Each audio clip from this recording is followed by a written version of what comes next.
Welcome to the Tech Mobility Podcast, brought to you by Playbook Investors Network, your strategic partner for unstoppable growth. Visit pincommunity.org to get started. I'm Ken Chester.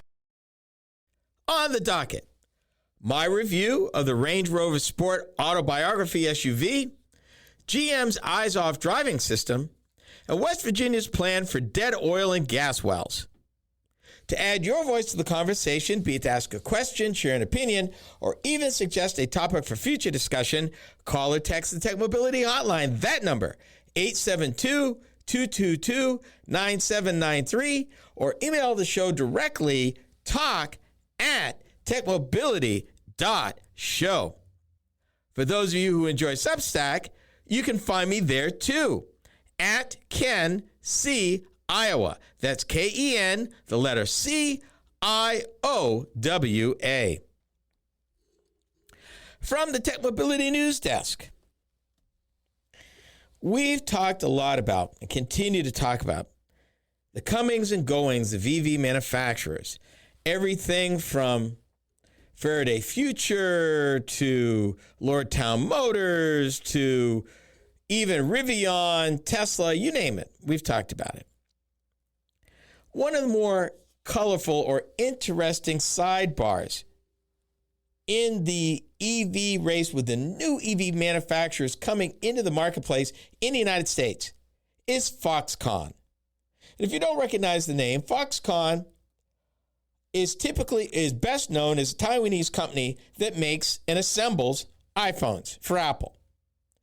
They in the past few years recently grew. They came to the United States. They actually bought GM's old Lordstown assembly plant. They've since sold it, and we'll talk about that in a minute, but they bought it.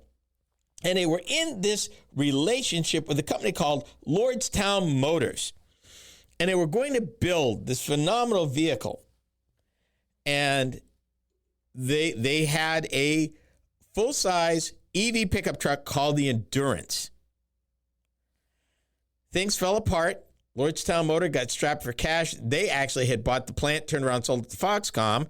Foxconn thought they were going to use the plant to do contract work for other EVs because in the midst of all of this, Foxconn has developed their own EVs. They have no intentions of selling under their own name, but they're planning to build these EVs under other names for other manufacturers. And we'll talk about that in a minute. But meanwhile, so Lordstown Motors goes broke. Foxconn, they get sued, they go back and forth, but Foxconn has the plant. And they're really not building too much in the plant. They're building a EV tractor under contract, I believe, for one small company that we covered, maybe a year, 2 years ago. But really not using the plant to its fullest potential. But they still hold out hope for building. So meanwhile, they've developed here something called their Model B, which is a compact, sporty electric crossover that the company will make for sale in Australia. So they're not even waiting in the United States. They actually are building vehicles right now around the world for other companies. And they're looking to mimic that in the United States. Despite U.S. tariffs on imported vehicles and the end of EV incentives, Foxconn plans to start production of the Model C for the United States in Taiwan. And they say that the Model C for Charlie, Model C plan remains unchanged.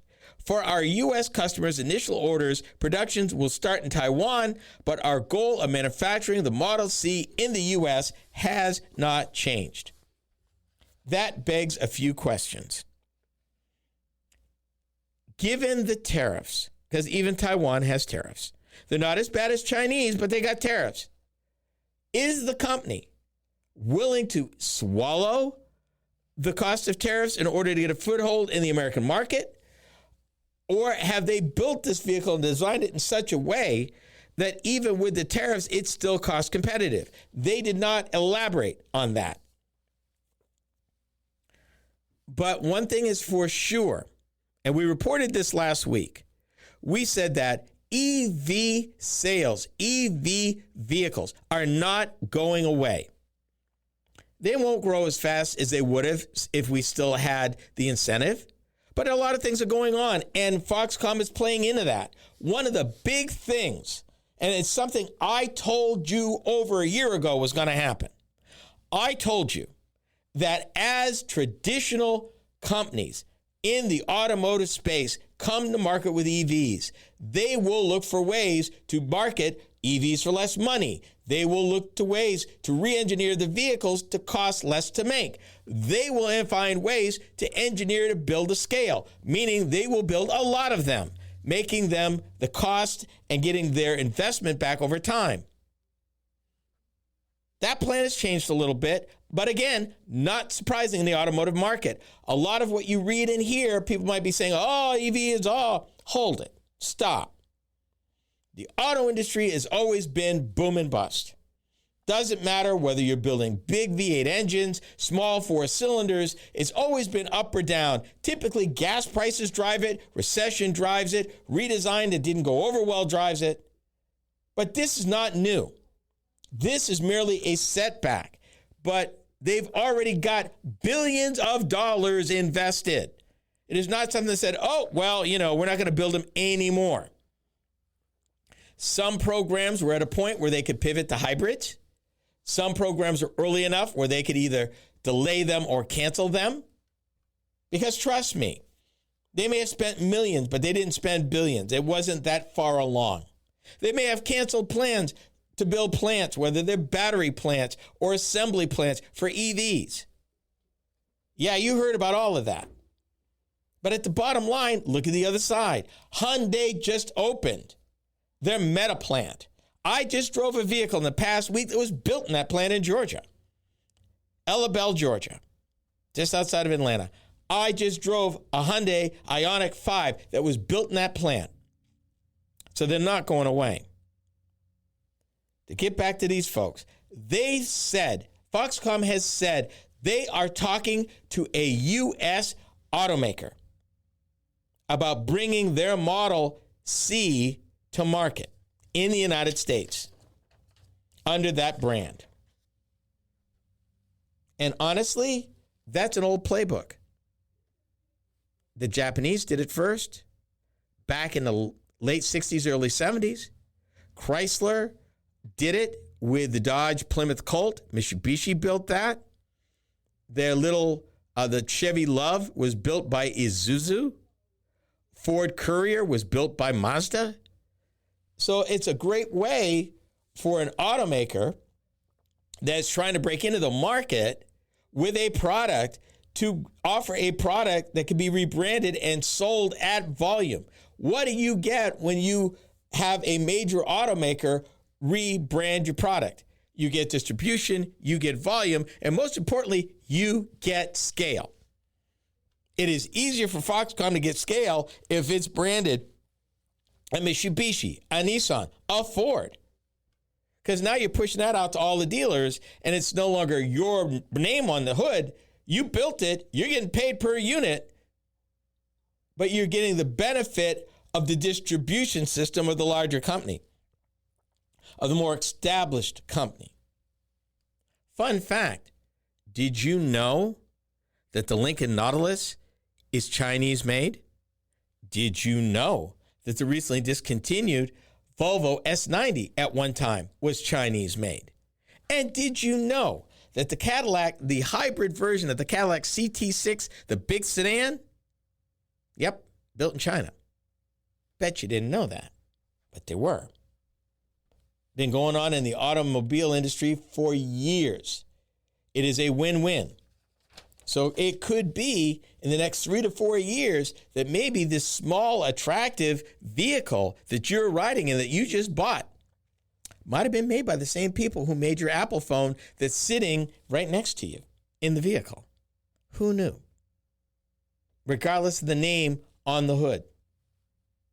Foxconn's here to stay. EVs are here to stay. This is a thing. And trust me, people don't make decisions like that unless they can make a business case for it. They crunch the numbers. And even with everything now, they still determine the American market is the place to be. Modern, tasteful, and above average. My impressions of the 2025 Range Rover Sport Autobiography are next. You are listening to the Tech Mobility Show.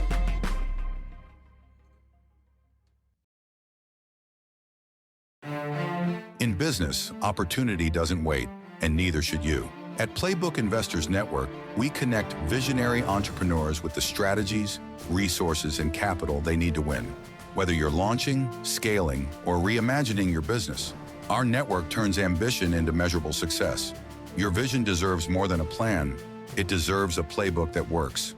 Playbook Investors Network, where bold ideas meet bold results. Visit pincommunity.org today. Are you tired of juggling multiple apps and platforms for meetings, webinars, and staying connected? Look no further than AONmeetings.com, the all-in-one browser-based platform that does it all. With AON Meetings, you can effortlessly communicate with clients, host virtual meetings and webinars, and stay in touch with family and friends, all in one place and for one price. Here's the best part. You can enjoy a 30-day free trial. It's time to simplify your life and boost your productivity. AONmeetings.com, where innovation meets connection. Get started today and revolutionize the way you communicate. To learn more about the Tech Mobility Show, start by visiting our website. I'm Ken Chester, host of the Tech Mobility Show. The website is a treasure trove of information about me and the show, as well as where to find it on the radio across the country. Keep up with the happenings at the Tech Mobility Show by visiting techmobility.show. You can also drop us a line at talk@techmobility.show. Every great business starts with a spark, but taking it to the next level takes strategy, connections, and capital. That's where Playbook Investors Network comes in. We're your strategic partner for accelerating growth, navigating challenges, and capturing market opportunities before your competition does. Your business is more than an idea. Let's make it an impact. Playbook Investors Network. Your future starts here. Learn more at pincommunity.org.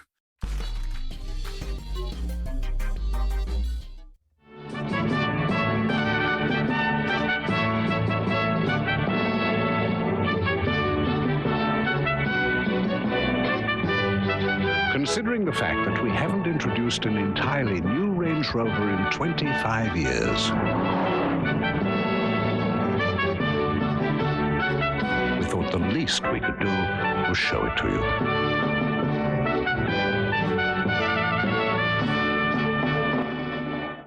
The year was 1995. The vehicle was the Land Rover Discovery 3. Hadn't introduced a new vehicle since 1970.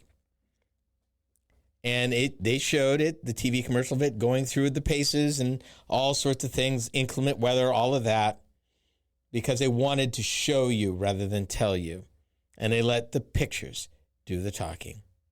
Must have been effective. But I ask you this. When it comes to the modern luxury vehicle, how much luxury is enough? How extreme or rarefied the accommodations need to be to satisfy your desire to be coddled and spoiled by a vehicle? More importantly, how much would that experience be worth to you in hard, cold cash? The Land Rover Range Rover Sport is a midsize SUV manufactured by Jaguar Land Rover. Originally introduced in 2005, a prototype known as Range Stormer was unveiled at the 2004 North American International Auto Show in Detroit the year before. The first several generations of the Range Rover Sport ride on a chassis adapted from the integrated body frame configuration of that Discovery 3. With the debut in mind of the third and current generation of the Sport in 2022 for the 2023 model year, the Range Rover Sport is now based on the MLA Flex platform shared with Range Rover. The latest Sport is some 400 pounds heavier than the previous model. As one of the 4 trim levels available within the Range Rover Sport model line, the standard prime mover for the Autobiography is the Ingenium 3-liter 6-cylinder twin-turbo gasoline extended range plug-in hybrid, that's a mouthful, that makes 543 horsepower and delivers 590 foot-pounds of torque. A mild hybrid featuring an Ingenium 4.4-liter 8-cylinder twin turbocharged engine, produces 523 horsepower and 553 foot-pounds of torque. Both engines communicate power to all four wheels, because all-wheel drive is standard, via a ZF 8 HP 8-speed automatic transmission with gear shift paddles. The Autobiography also features a 2-speed transfer case, adaptive off-road cruise control, 4 drive modes, and 6 off-road modes. EPA fuel economy is 21 city, 22 highway for the 6-cylinder hybrid, 16 city, 23 highway for the 8-cylinder mild hybrid. Towing capacity is 6,614 pounds for the 6-cylinder, 7,716 pounds for the 8-cylinder. Trailer stability assist is standard. The maximum weight and depth is 35.4 inches. Let me stop right here for a minute. I included this on purpose because this thing does have the ability to wade through almost 3 feet of water. 3 feet. Think about that. Cargo capacity is 118 cubic feet with the second row seats folded flat. Here's what I liked about the Range Rover Sport Autobiography. Starting with its sculpted exterior good looks and modern tasteful interior, the Sport is very easy to drive at speed and whisper quiet.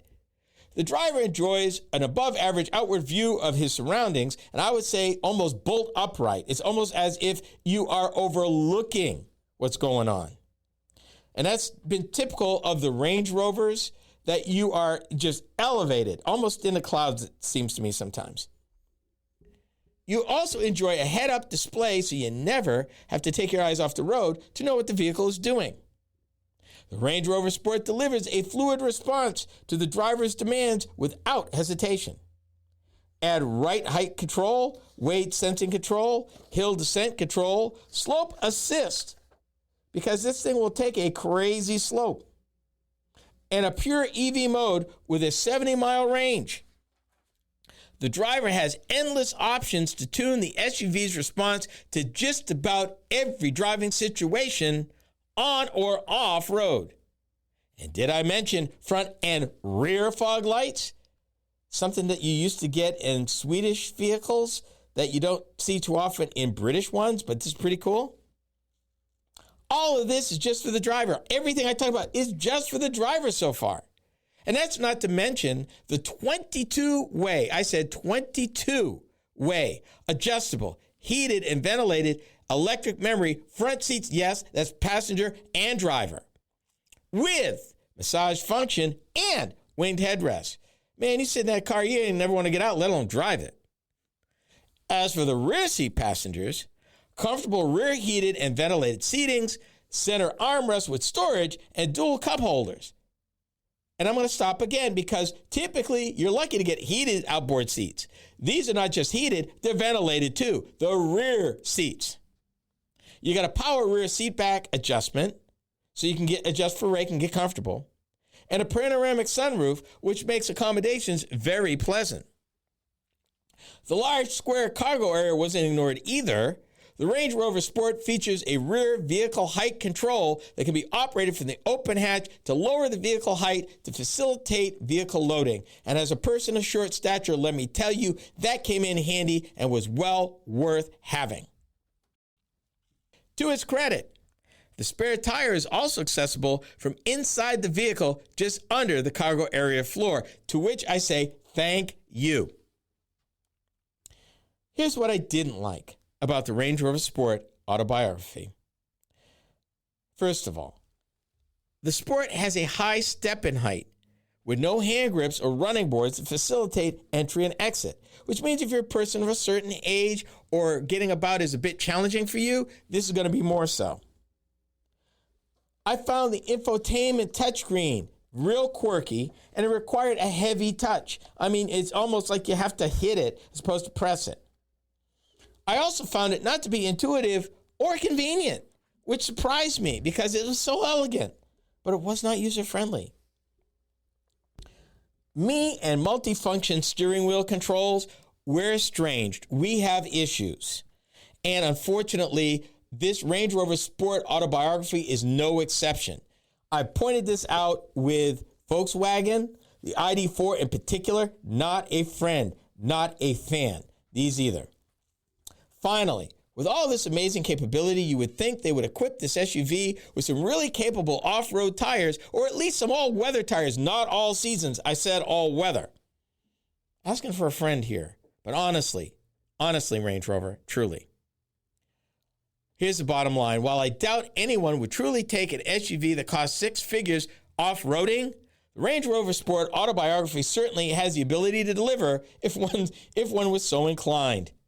The manufacturer's suggested retail price for the 2025 Range Rover Sport Autobiography starts from $118,700. Destination charges add $1,625. Extra cost options on the vehicle I tested came to $8,540. Worth every penny. The only issue I have is quality. It's a quality question. General Motors plans to bring an eyes-off driving system to market by the end of the decade. This is the Tech Mobility Show.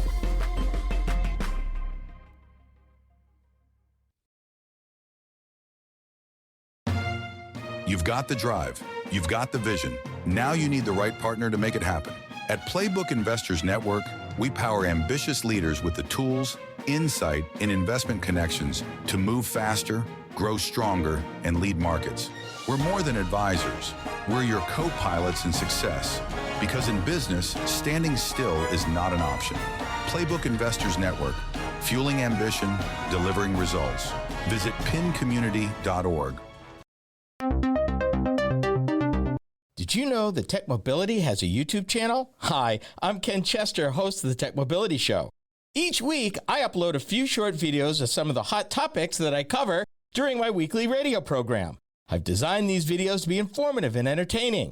It's another way to keep up on current mobility and technology news and information. Be sure to watch, like, and subscribe to my channel. That's the Tech Mobility Show on YouTube. Check it out.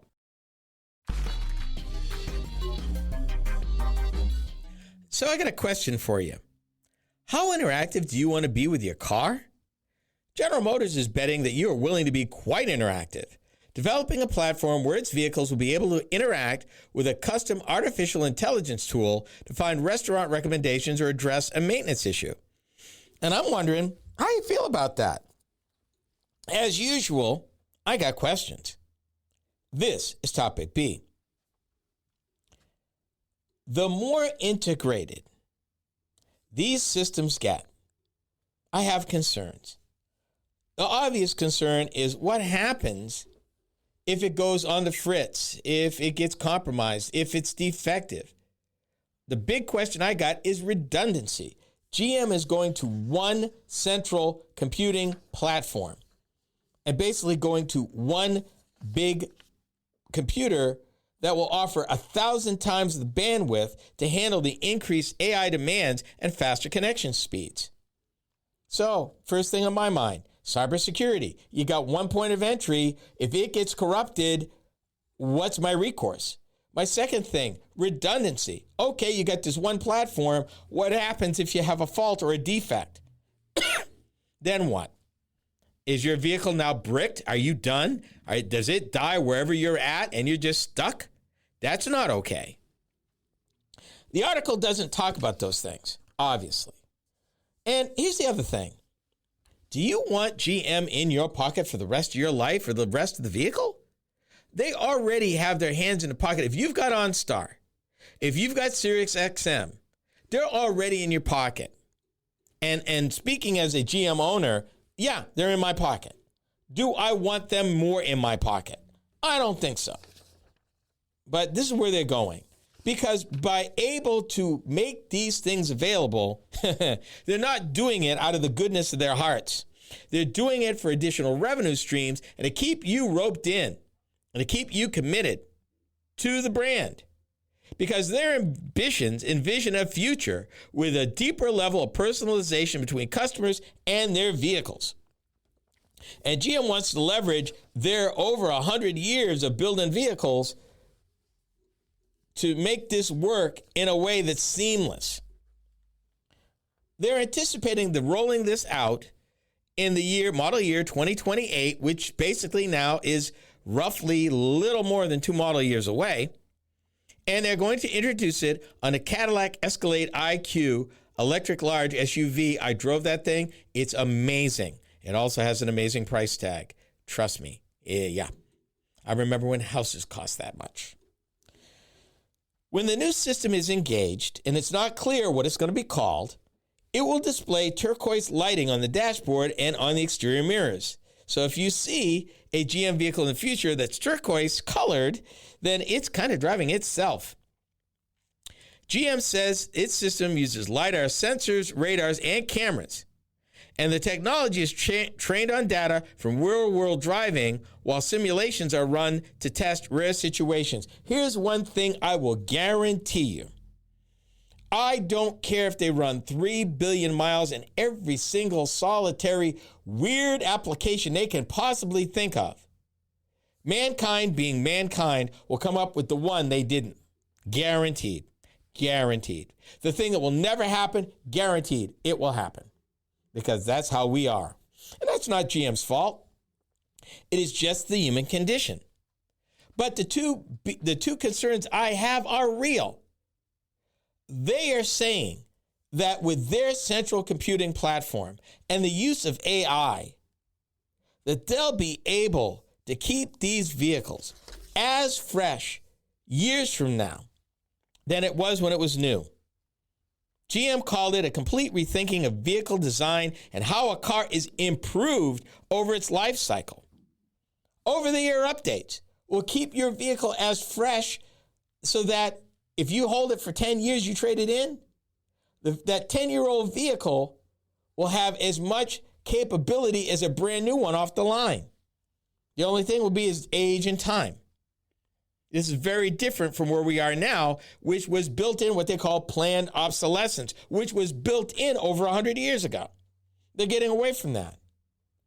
You can actually have the choice over time to how you want to improve your vehicle as you drive it. They will make you offers. They will offer range. They will offer different things they just invented that you'll be able to update your vehicle with and get them now, and you won't have to trade to get a brand new one to get it for a fraction of what a new vehicle would cost. So there are some benefits to this. But redundancy, cybersecurity are two big issues I've got. Because every time you meld these together, you are exposing risk. You are increasing risk. You're putting, so to speak, all your eggs in one basket. And when you do that, what happens if you have a fault, a problem, an accident? How will these vehicles react if they've been damaged? How will these vehicles degrade over time? Will they still be as robust? Because age is something that no matter how many over-the-air upgrades you get, you still can't fight. Age degrades stuff. You go through cycles of heat, bitter cold, heat, dampness, rain over a period of time, over years. Vehicles degrade. They just do. What does that mean for a computer system that is all-being, all-telling, all-knowing, and all in control? Where's the redundancy, GM? Where is the cybersecurity, GM? What happens if I do get hacked? What steps do you have to mitigate the damage that a hacker could cause if they get into the system? And what does that mean?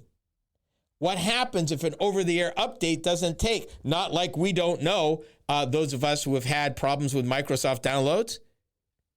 You know, what's the fail-safe? Does it brick the vehicle? Because I can't go forward because it's not done, but I can't go backwards to reclaim it to the prior state. Yeah, I got a bunch of questions this article doesn't ask. Yes, technology is wonderful till it isn't. And that's my concern. This sounds great, but it's an issue of, okay, how much?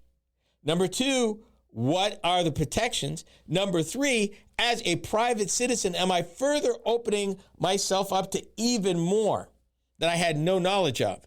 Number five, obviously, this vehicle, if you're talking personalization, is continuing to collect and remember information about me and whoever drives that vehicle. Who controls it? How long do they keep it? What do they do with it? And can I opt out? Again, the article doesn't talk about that. And superimposed on top of all of this, there are no federal laws protecting you from any of this. And I can totally believe in the future, you'll pay an automaker not to have advertising. You'll actually pay them.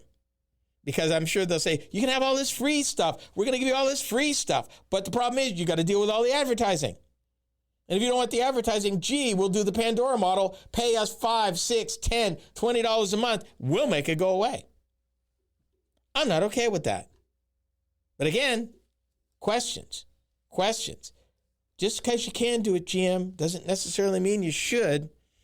And I want to know more about the consumer protection side, because there's so much that you're getting that I don't have a say in. And I would like a say, particularly if you're thinking, I'm going to buy this vehicle whenever it rolls out. Because, more importantly, more now than ever, security is even more important now than it's ever been. What happens when oil and gas wells die? West Virginia has a plan for that. We are the Tech Mobility Show.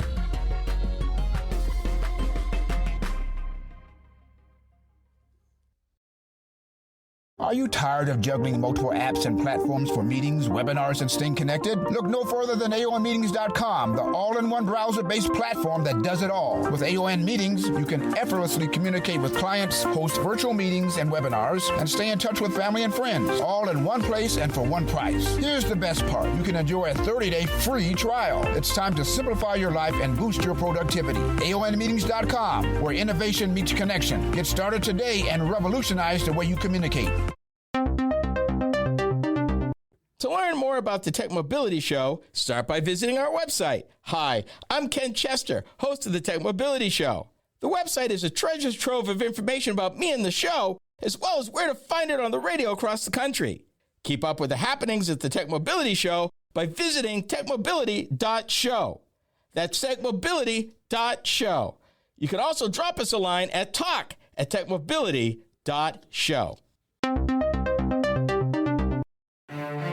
In business, opportunity doesn't wait, and neither should you. At Playbook Investors Network, we connect visionary entrepreneurs with the strategies, resources, and capital they need to win. Whether you're launching, scaling, or reimagining your business, our network turns ambition into measurable success. Your vision deserves more than a plan. It deserves a playbook that works. Playbook Investors Network, where bold ideas meet bold results. Visit pincommunity.org today. Did you know that Tech Mobility has a YouTube channel? Hi, I'm Ken Chester, host of the Tech Mobility Show. Each week, I upload a few short videos of some of the hot topics that I cover during my weekly radio program. I've designed these videos to be informative and entertaining. It's another way to keep up on current mobility and technology news and information. Be sure to watch, like, and subscribe to my channel. That's the Tech Mobility Show on YouTube. Check it out. So what do you do with thousands of abandoned oil and gas wells in your state that poses both a physical and health dangers to the population? In West Virginia, the answer is the creation of what they call the Mountain State Plugging Fund to retire approximately 20,000 old oil and gas wells. And the best part, at no cost to taxpayers. This sounds like a winner. This is topic C. I always start with full disclosure, and my wife's from West Virginia, Logan County, in fact, West Virginia. I didn't stop to think, and of course, now that I think about it, it makes total sense. I know, and most people know of West Virginia as coal country, and it is every bit of that. But I didn't really think it through that they would have been also drilling for oil and gas in that same location. And when you think about it, yeah, same type of pressures, yeah, would have been part of that Appalachian oil fields from Pennsylvania, because Pennsylvania is just northeast of there. And oil was discovered in western Pennsylvania in the mid to late 1800s. Long before Texas, California, Alaska, it was discovered originally in western Pennsylvania. And here's a killer that I didn't know until I stumbled across it in traveling western New York. Western New York State is actually a natural gas producer, as in some places in Ohio. Did not know that. Anyway, getting back to West Virginia. We have talked at length about the thousands of abandoned oil and gas wells across the United States. And the problem is that most states don't have a way to handle it.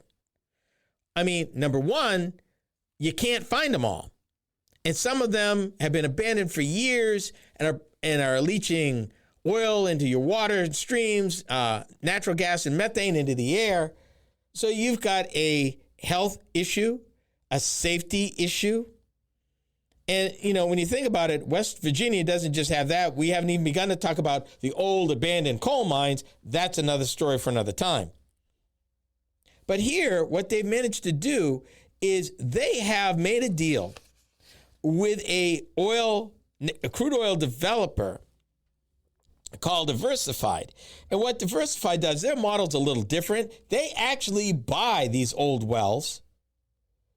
Diversified Energy is the name of it, and they're one of the largest owners of natural gas wells. And they don't have a lot in West Virginia, but they have some. And they buy the older wells because they figured this little bit of dribble is enough to make money because they buy them right. And they work them until they can't get anything. They've agreed with the state that they would plow $70 million into the fund over the next 20 years in the hope that those holdings will grow as much to $650 million through compounding interest and returns. The company agrees to retire at least 1,500 wells while establishes the fund and at least 250 annually after that. Did I mention not a dime of taxpayer money is being spent? Compare that to Colorado. It has the same problem. Pick a state, Wyoming, Montana, North or South Dakota, parts of Nevada, Utah. They all have the same problem. The worst part of the problem is most of these abandoned wells are not documented. Now, how do they get abandoned? Oil company that worked them, and either the oil company went out of business and the wells were abandoned, got sold to other companies. They ran them until they couldn't get any more out of them and just left them. There was no legal obligation for them to properly cap the well and make it safe. And if you're a company that just went broke, you don't have the money to do it no way. And it could be thousands.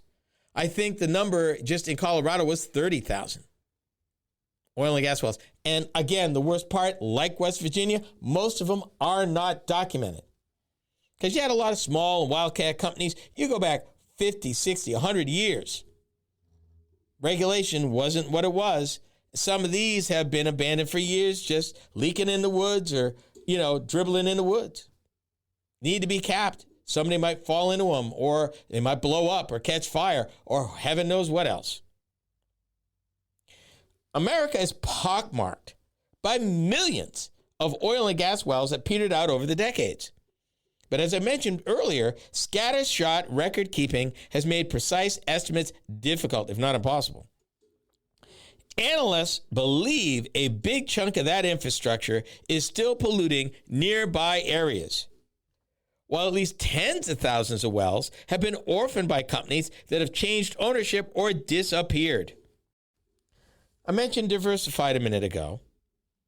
And they reacted because they had come under criticism for their business model.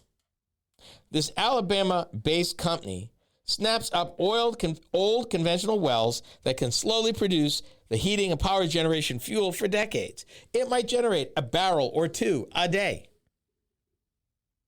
Just slow, kind of easy. You buy it right, it's still 55 gallons of crude oil a day. Hundreds a week. And they make their money that way. But the problem is those wells are near the end of their lives, and Diversified ain't putting that kind of money in them. They bought it dirt cheap, getting what they can get from them. So they made what I thought would be a better deal. Make a deal with the state so they don't force you to do it. Come up with some money. This could be a model for the industry, particularly the majors. You said, okay, here's the deal. In exchange for not prosecuting you and forcing you to cap all of this, put up 100, 150, 200, 300, $400 million one time. We'll give you 10, 15, 20 years to spread the money out. Put it into a fund. Let the fund compound. We will use that fund to track down and track and cap all these properly. You have a predictable, known risk so that as far as your accounting is concerned, you can account for it. It's not open-ended. We have a guaranteed source of money that we can grow in order to deal with it. Officials in West Virginia said this is not going to be solved overnight. And they figured that even if they had all the money they needed to retire everything in the state, they don't have enough capacity to keep up. And they figure, this is the number they actually quoted, they estimate at the rate they're going, it will take them 100 years. 100 years. No matter what, 100 years. And that's a state that's got an answer, 100 years. What about these other states? And heaven knows how long these wells have been running feral, running wild, abandoned, hidden, undocumented, and polluting and doing God knows what. It's a solution, folks. It is a solution that actually, to me, makes more sense than anything else I've heard.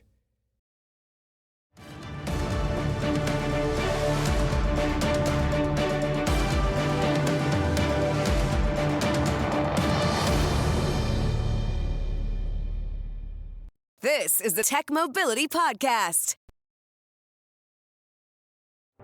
Every great business starts with a spark, but taking it to the next level takes strategy, connections, and capital.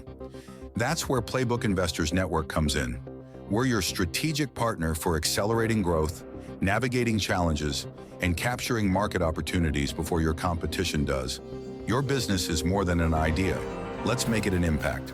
Playbook Investors Network. Your future starts here. Learn more at pincommunity.org. To learn more about the Tech Mobility Show, start by visiting our website. I'm Ken Chester, host of the Tech Mobility Show. The website is a treasure trove of information about me and the show, as well as where to find it on the radio across the country. Keep up with the happenings at the Tech Mobility Show by visiting techmobility.show. You can also drop us a line at talk@techmobility.show. Are you tired of juggling multiple apps and platforms for meetings, webinars, and staying connected? Look no further than aonmeetings.com, the all-in-one browser-based platform that does it all. With AON Meetings, you can effortlessly communicate with clients, host virtual meetings and webinars, and stay in touch with family and friends, all in one place and for one price. Here's the best part. You can enjoy a 30-day free trial. It's time to simplify your life and boost your productivity. aonmeetings.com, where innovation meets connection. Get started today and revolutionize the way you communicate. You've got the drive. You've got the vision. Now you need the right partner to make it happen. At Playbook Investors Network, we power ambitious leaders with the tools, insight, and investment connections to move faster, grow stronger, and lead markets. We're more than advisors. We're your co-pilots in success. Because in business, standing still is not an option. Playbook Investors Network, fueling ambition, delivering results. Visit pincommunity.org.